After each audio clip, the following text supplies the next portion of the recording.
नमस्कार दोस्तों, crime story channel पर मैं राजेश आपका स्वागत करता हूं।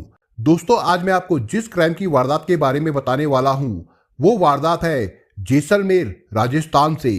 तो चलिए दोस्तों, इसके बारे में हम लोग विस्तार से जानते हैं।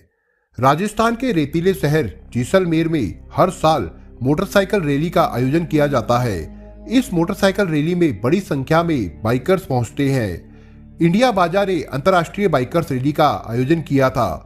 इस बाइकर्स रैली में देश विदेश के तमाम बाइकर्स भाग लेने के लिए पहुंचे थे।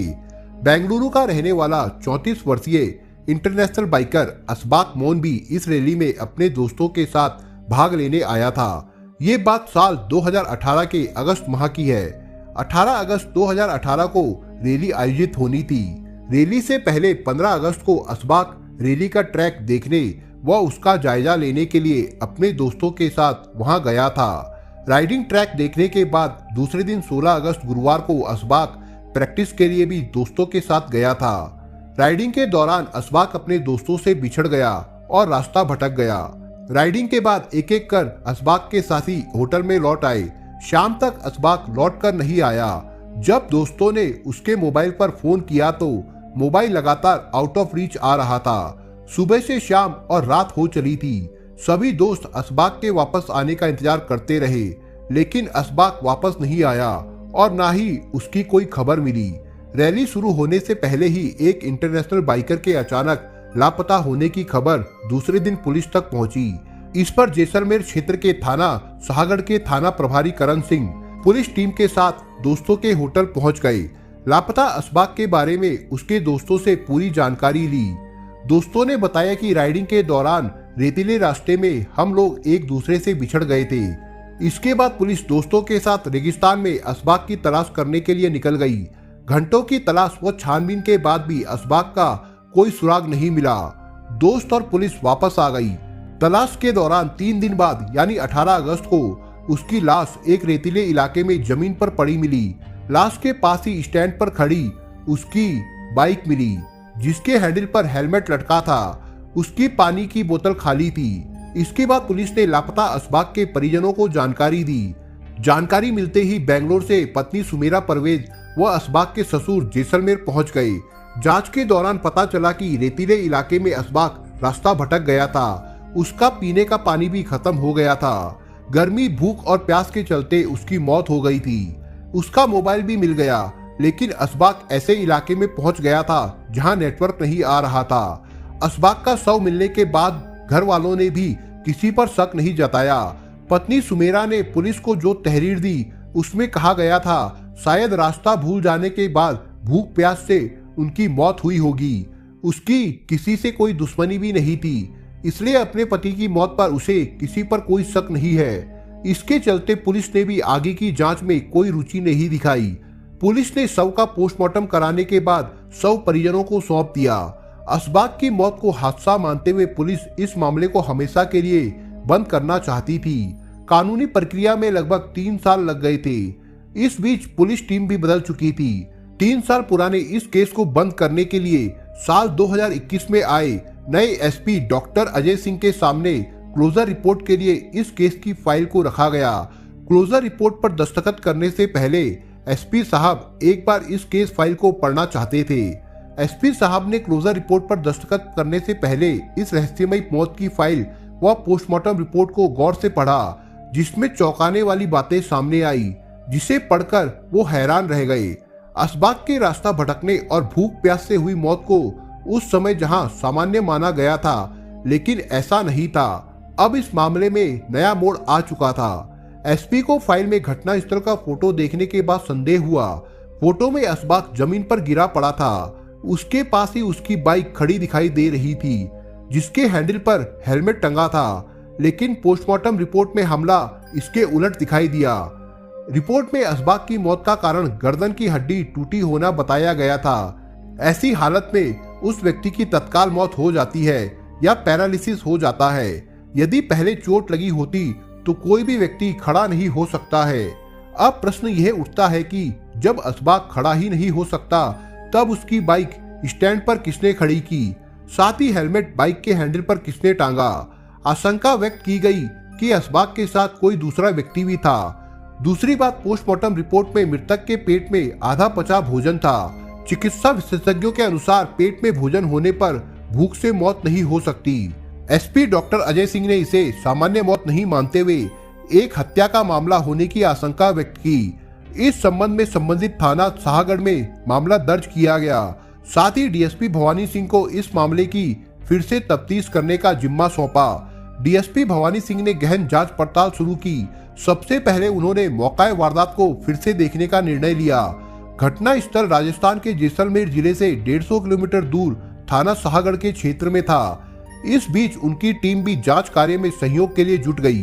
घटना स्थल रेगिस्तान में था, जहां असबाक का शव मिला था। वहां रेत के टीलों के अलावा बाइक व जमीन पर ऐसी कोई चीज नहीं थी जिससे दुर्घटना जैसी कोई बात नजर आ रही हो। असबाक के शरीर पर किसी प्रकार का कोई जख्म भी नहीं था। जांच में ये बात भी सामने आई कि असबाक के लापता होने के बाद उसके तीनों दोस्तों ने उसकी तलाश भी नहीं की थी। डीएसपी भवानी सिंह के अनुसार प्रैक्टिस के लिए असबाक के साथ उसके 5 दोस्त गए थे। इनमें 2 विदेशी दोस्त आरोन और बेंजी के अलावा बेंगलुरु के संजय व विश्वास तथा केरल का साबिक शामिल था। इस संबंध में पुलिस ने मृतक के परिजनों से संपर्क किया। मृतक के भाई अरशद व मां सुबेदा ने जो जानकारी दी वो चौंकाने वाली थी। उन्होंने बताया कि पति पत्नी के संबंध अच्छे नहीं थे। कुछ साल पहले असबाक की पत्नी सुमेरा ने किराए के गुंडों से असबाक की पिटाई भी कराई थी। उन्होंने पत्नी पर असबाक की हत्या कराने का आरोप लगाया। इस जानकारी के बाद पुलिस ने इस मामले में सुमेरा व असबाक के दोस्तों को अपने बयान दर्ज कराने के लिए नोटिस भेजा। नोटिस के बावजूद सुमेरा व पति के दोस्त जैसलमेर नहीं आए। इस बीच पुलिस ने तीनों दोस्तों के साथ ही पत्नी सुमेरा के मोबाइल नंबरों की कॉल डिटेल्स निकलवाई। जांच में अनेक साक्ष्य मिले। इसके बाद जैसलमेर पुलिस बेंगलुरु गई और असबाक के दोस्त विश्वास व संजय को हिरासत में लेकर जैसलमेर लौट आई। पूछताछ के बाद दोनों ने अपना जुर्म कबूल कर लिया। पुलिस ने धारा 302, 201, 120 बी के तहत रिपोर्ट दर्ज कर दोनों आरोपियों को न्यायालय में पेश किया, जहां से उन्हें जेल भेज दिया गया। असबाक मूल रूप से केरल के कुन्नूर जिले का रहने वाला था। वो बेंगलुरु में एक निजी कंपनी में काम करता था। असबाक बेंगलुरु के आरटी नगर में रहता था। बेंगलुरु से पहले वो दुबई में काम करता था। वो एक अंतर्राष्ट्रीय बाइक राइडर था। असबाक की अपनी पत्नी सुमेरा से नहीं बनती थी। सुमेरा का नीरज नाम के एक युवक से अफेयर चल रहा था। उसकी अपने प्रेमी से मोबाइल पर लंबी बातें होती थी। सुमेरा अपने पति असबाक को पसंद नहीं करती थी। उसकी नजर करोड़पति बाइकर पति असबाक की दुबई और बेंगलुरु की प्रॉपर्टी पर थी। वो चाहती तो पति को तलाक दे सकती थी, लेकिन ऐसा करने पर उसके हाथ से प्रॉपर्टी निकल जाती। इसलिए सातिर पत्नी ने तलाक की जगह कत्ल को चुना। असबाक के दोस्त संजय व विश्वास भी बाइकर थे, जबकि अब्दुल साबिक वीडियोग्राफर था। सुमेरा ने इनके साथ षड्यंत्र रचकर असबाक की हत्या की योजना बनाई। इसके लिए उसने तीनों दोस्तों को असबाक की हत्या की सुपारी दी। असबाक की हत्या को बेंगलुरु से 2000 किलोमीटर दूर राजस्थान के जैसलमेर के सुनसान रेगिस्तान में अंजाम देने को चुना गया। योजना अनुसार दोस्तों ने असबाक से जैसलमेर में आयोजित होने वाली इंडिया बाजा ऑफ रोड रैली में भाग लेने के लिए कहा। असबाक इसके लिए राजी हो गया। जैसलमेर में असबाक को उसके 2 विदेशी दोस्त भी मिल गए, जो बाइक रैली में भाग लेने आए हुए थे। तीनों दोस्त असबाक को 16 अगस्त की सुबह साजिशन सुनसान रेगिस्तान इलाके में ले गए। पूर्व नियोजित षड्यंत्र के तहत तीनों ने राइडिंग के लिए 2 रूट ए और बी निर्धारित किए। योजना अनुसार विदेशियों को ए रूट पर जाने को कहा गया, जबकि असबाक और उसके तीनों दोस्त बी रूट पर प्रैक्टिस के लिए निकले थे। ऐसा इसलिए किया गया था ताकि वे असबाक की हत्या आसानी से कर सके। विदेशी दोस्तों को अलग रूट पर भेजकर वे असबाक के साथ दूसरे रूट पर निकल गए। दूर सुनसान रेगिस्तान के टीलों के बीच पहुंचकर तीनों ने असबाक को दबोच लिया और उसकी गर्दन मरोड़कर हत्या कर दी। हत्या के राज को छिपाने और दुर्घटना का रूप देने के लिए उसकी बाइक को स्टैंड पर खड़ा कर असबाक का हेलमेट हैंडल पर टांग दिया। इसके साथ ही उसकी पानी की बोतल को खाली कर दिया, ताकि ऐसा लगे कि रास्ता भटक जाने के बाद गर्मी, भूख और प्यास के चलते उसकी मौत हो गई। तीनों दोस्त हत्या के बाद होटल लौट आए और असबाक के लापता होने का नाटक करने लगे। संजय ने लौटने के बाद दोपहर 1 बजे अपने मोबाइल पर स्टेटस लगाया कि मैं होटल आ चुका हूं, जबकि उसके दोनों दोस्तों के मोबाइल शाम 6 बजे छतरेल टावर की रेंज में ऑन हुए। डीएसपी भवानी सिंह ने स्वीकार किया कि यदि तत्कालीन जांच अधिकारी असबाक के दोस्तों के मोबाइल नंबरों की कॉल डिटेल्स और लोकेशन चेक कर लेते तो हत्या का राज 3 साल पहले ही खुल जाता। यहाँ पुलिस से चूक हो गई थी। पति की हत्या की मास्टरमाइंड सुमेरा ने हत्या की साजिश को पूरी तरह फुल प्रूफ रचा था। असबाक की हत्या के बाद उसकी बाइक को स्टैंड पर खड़ा करना ही हत्यारों की सबसे बड़ी गलती साबित हुई। 3 साल बाद नए एसपी डॉक्टर अजय सिंह की नजरों से ये गलती छिपी नहीं रह सकी और हत्या का राज उजागर हो ही गया। इस हाई प्रोफाइल मर्डर केस में फरार चल रही पत्नी सुमेरा व केरल निवासी 2 साबिक की तलाश में पुलिस टीम बेंगलुरु और केरल भी गई, लेकिन अभी तक दोनों का पता नहीं चल पाया है। दोनों के मोबाइल स्विच ऑफ मिले और घर पर ताला लगा मिला। दरअसल पुलिस को ये जानकारी मिली कि साबिक ने केरल हाई कोर्ट में जमानत याचिका दायर की थी। इस पर पुलिस ने न्यायिक प्रक्रिया के तहत लगभग 25 पेज की फैक्चुअल रिपोर्ट हाई कोर्ट में पेश की और साबिक को जमानत देने का विरोध किया। इस पर कोर्ट ने पुलिस रिपोर्ट का मूल्यांकन करते हुए साबिक की जमानत याचिका खारिज कर दी। इसके बाद जैसलमेर न्यायालय से दोनों की गिरफ्तारी का वारंट भी जारी करा दिए। दोनों जांच में पुलिस का सहयोग नहीं कर रहे थे तथा जांच के लिए पुलिस के सामने भी उपस्थित नहीं हो रहे थे। ऐसे में पुलिस ने इसी साल जनवरी 2022 में न्यायिक कानूनी प्रक्रिया के तहत उन्हें भगोड़ा घोषित कर दिया। अब पुलिस को दोनों की किसी भी कोर्ट से जमानत मिलने की उम्मीद कम ही है। जैसलमेर पुलिस पहले ही लुकआउट नोटिस जारी कर चुकी है। ऐसे में इनके विदेश भागने की आशंका नहीं के बराबर है।